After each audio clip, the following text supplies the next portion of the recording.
So, welcome to the next edition of the Rare Business Podcast. With me today, I have Ron Kaufman, Chairman of Up Your Service. Hi, Ron. Hi, Adrian. So, Ron, thank you for your time today. But for the benefit of our listeners and readers, can you tell us a little bit about you and also a little bit about the work that you do? Sure, I was born and raised in the United States, but I've been living in the country of Singapore for the past 25 years. I spend most of my life on airplanes traveling around the world. I did 121 flights last year to just about every continent and working with different clients in government and commercial industry sectors, doing speeches, workshops, seminars, and launching dramatic service improvement programs. Okay. The work that we do has two fundamental goals. One is to help companies quickly and dramatically improve their service. And the second is to help those organizations build an enduring, what we call a culture of uplifting service. Okay. So that the quality of service inside the organization is every bit as good as the service we want customers to experience outside the organization. Fantastic.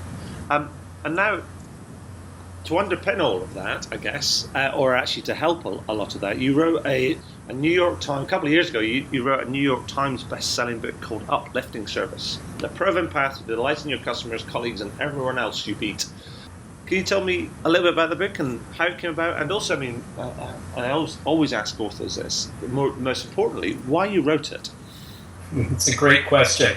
I am not an academic. I'm much more of a practitioner. Hallelujah. So over the 25 years of working in this field, what I've always been looking for is what works, what doesn't, and what frustrates leaders today. Mm-hmm. And what I found is that there are some organizations who have very successfully cracked the code on service. So for example, Singapore Airlines or Changi Airport here in Singapore, or the Ritz-Carlton Hotel or Starbucks on a global basis, or Amazon.com or Zappos today online. Yeah. There are companies in various industries who have figured out how to build a strong and enduring culture of service so that it's in their DNA. And what I did was I looked at what are all of those different companies doing in common. Right. What is the framework that they're using? Is there an architecture? Is there a methodology that could be explained to others? And I found it. And so in the book, Uplifting Service, it's called The Proven Path to Delighting Your Customers, Colleagues, and Everyone Else You Meet.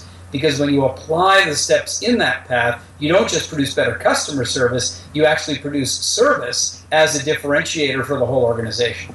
Wow, fantastic. That's interesting. But in the book, you also talk about how companies spend millions of pounds and dollars and euros and all sorts of different other currencies every year on customer service training. But most of it is just not working. We could just turn the tap on and just let it go down the drain. I think that's my experience as well, and a lot of training doesn't work. It's very formulaic. Why do you think companies keep doing that? What is the problem with this, the commissioning of training or the designing or the delivery of kind of training? Right. Well, the fundamental is the word training. That's the problem. Okay. There's a difference between training someone and educating someone. You train someone what to do in a certain situation, in a certain way, where it's very important that they do it right.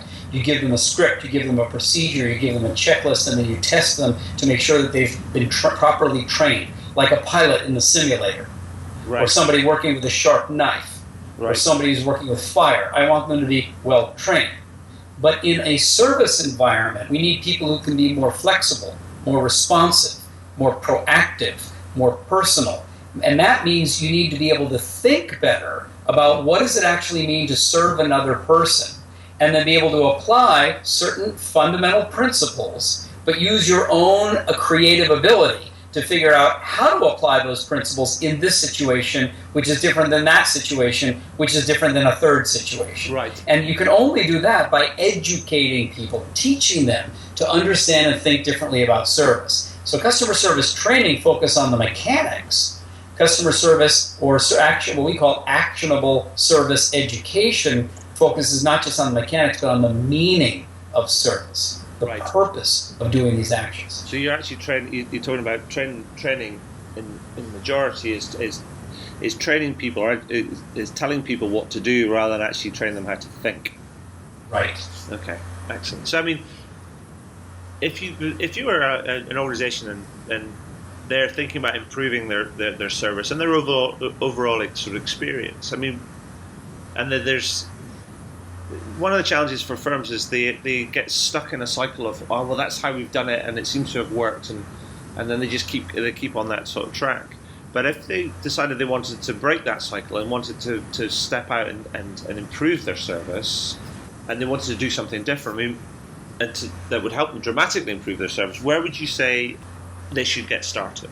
What would you suggest that they should do? Well, once they've made the decision to improve, really the next step is to get a good, what I call, definition of service. Because if you ask people at the front line, you ask people who are in the back office, you ask people in various departments, what is service, you're going to hear a wide range of different answers. People will sort of be talking about the same thing, but they don't have a fundamental definition. So the definition that we teach is this: service is taking action to create value for someone else. Let's take that apart. Service is taking action. Of course, you have to do something. Mm-hmm. What's the purpose of what you're doing? It's to create a situation that some other person will want, need, hope for, prefer, value, desire, something that somebody else will value. Now, with that definition, service is taking action to create value for someone else. Everyone at work is a service provider. Yes. There's no such thing as somebody saying, well, I'm not in service, I'm a professional. Yeah. What's the purpose of your profession? What's the purpose of your checklist? What's the purpose of your procedure? It's all to create value for other people. And the most important part of that definition, Adrian, is not the action that you take. It's how well you understand the someone else that you're taking the action for, so that you can figure out what they value, which then leads you to the action that you need to take. But Ron, a lot of people might kind of be listening to this and go, yeah, I get that, and they're nodding their heads. And then there's the accountants, and then there's the people who work for accountants, and everybody else, the operational guys go, well, how do you measure all of that? There are various ways to measure service improvement. You can do the lagging indicators of profitability, top line, bottom line, shareholder value, etc. You can do the also lagging indicators of survey results, mm-hmm. So things like customer satisfaction scores, net promoter score, wallet allocation score. But then you can also look at things that are more leading, like compliments, number of compliments that are coming in. And then where we want people to focus is on what we call the leading indicator of a stronger service culture. Because how do you actually get a compliment? You have to do something different, something better, something new that you don't normally do. Right. Something better than expected. Mm-hmm. And that's what causes somebody else to say, hey, I got to give you a compliment for that. So when people are saying, is the service culture getting stronger, we try to get them away from focusing on the lagging indicators of satisfaction metrics and focus on the leading indicators of new service ideas and service actions. Right. I mean, I think you said a really important kind of word there, which was or a couple of words. You talked about the service culture. I mean, it seems that it has. This is not a training exercise or an education exercise. This is a culture exercise. This is culture building. Yes. Yeah. This is about understanding what do we stand for, what do we value, what's important to us, who do we care about, why do we care about them, and all of those different sort of like things. So you can't really train that. You've almost got to go back to first principles, like why are we here?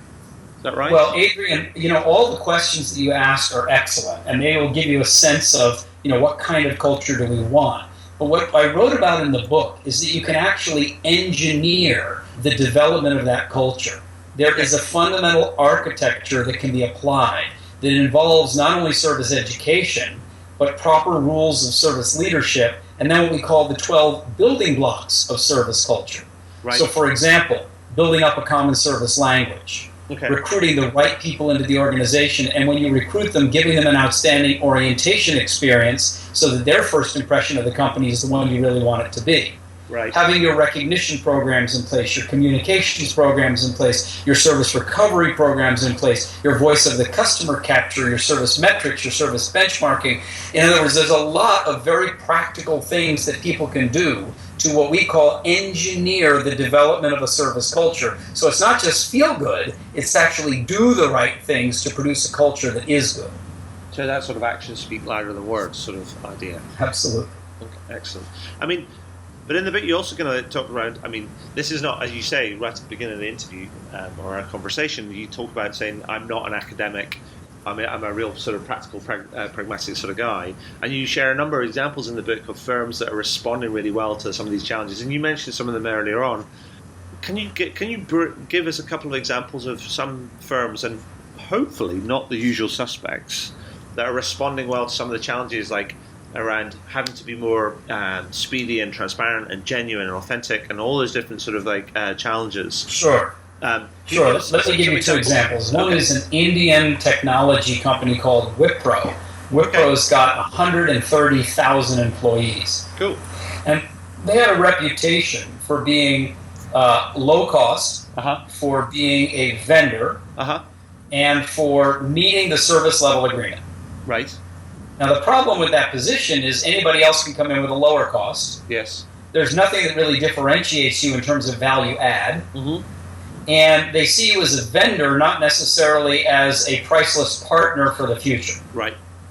So we worked with them, and they came up with what they call their service philosophy, which is to become known as a proactive, value-adding service partner. Right. Proactive meaning we make offers, we make suggestions, we make recommendations, we submit proposals. We don't wait to be asked to do that. We think about what our customers need, and we're proactively offering that. Okay. Value adding means that when we do get a contract, we're not just trying to meet the terms of the contract. We're looking for what can we do that's above and beyond the terms of the contract, so that the client says, boy, am I glad I went with you. You guys not only did what I hired you to do, but you added more value. Right. And that means working with the client as a partner, not as a vendor, where you realize that you're going to be getting involved in shared risk. You're going to be doing things in their favor, counting on the fact that a partner will also want you to be successful in the longer term. Yeah. So that's one example in the technology field. Excellent. The other example is in the hospitality area, which is a little bit of a usual suspect as far as the industry for service, but the story is unique. There was a brand based in Mauritius that has resorts in Mauritius, Réunion, the Maldives, China, and the United Arab Emirates. It was called Naiad Resorts, and it was about a 3.5-star brand. Right. And they wanted to leapfrog over 4 and get straight to 5-star. Okay. But they did not have enough money to refurbish all the properties and bring them up to 5-star standards.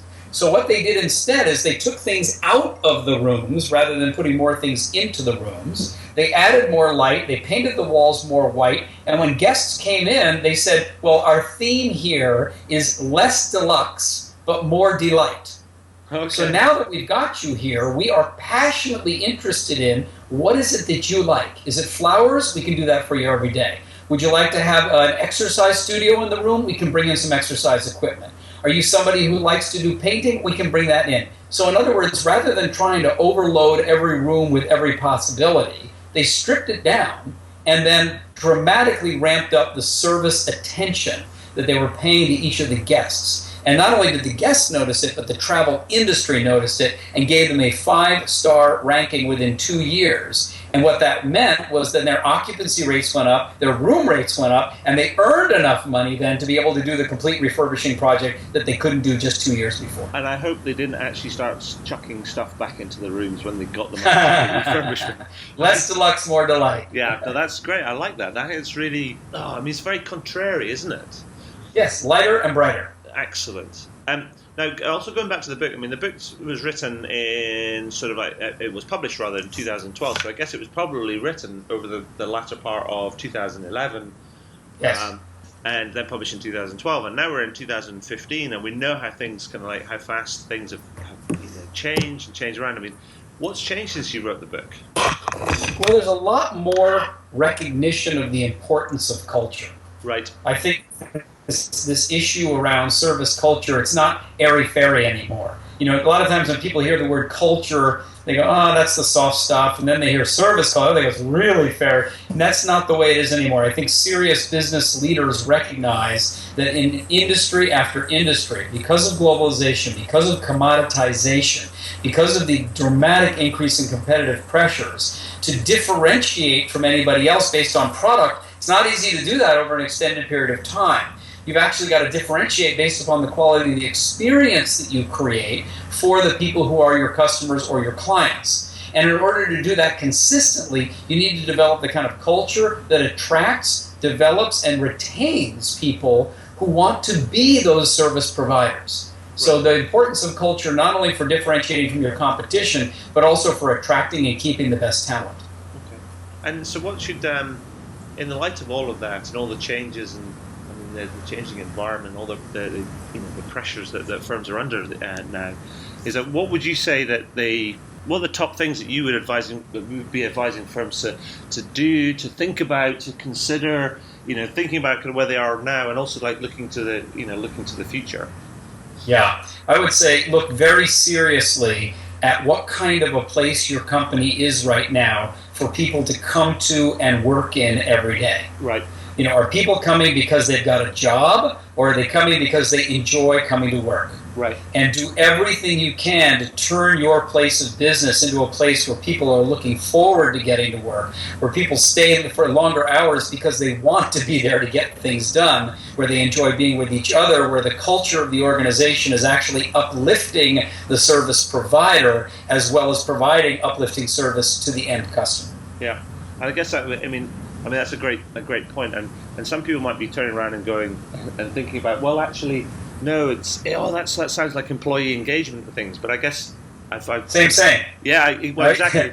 But I would also right. I'd also like to say that it sort of is employee engagement. It's an issue, is a theme, but it's not, because employee engagement is not something you do to people. It's employee engagement is almost a description of kind of what actually happens when you create that environment, I guess. That's right. Excellent. That's right.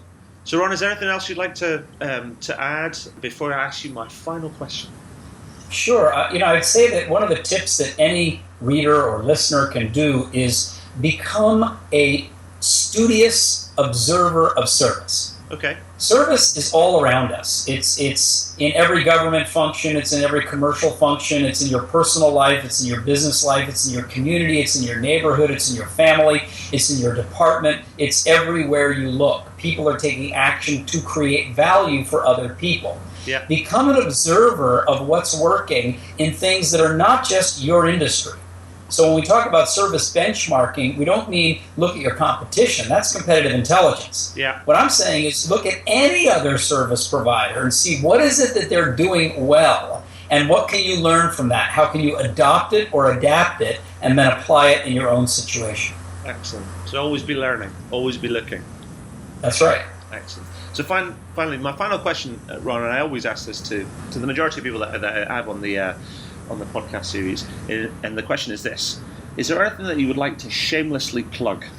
Well, thank you. I would dramatically and vigorously encourage, that's the shameless part, encourage your listeners and your readers to visit the website upyourservice.com. Okay. It's just like it sounds, upyourservice.com. And you will find a treasure trove of free resources. You'll find hundreds of articles, scores of videos. You'll find the first section of the book is available free for download. There are high-resolution colored posters that you can download for free. There are screensavers, PowerPoint presentations. It's really a tremendous resource center where somebody who's casually interested or seriously interested will find either entertainment or very, very deep service education. It's upyourservice.com.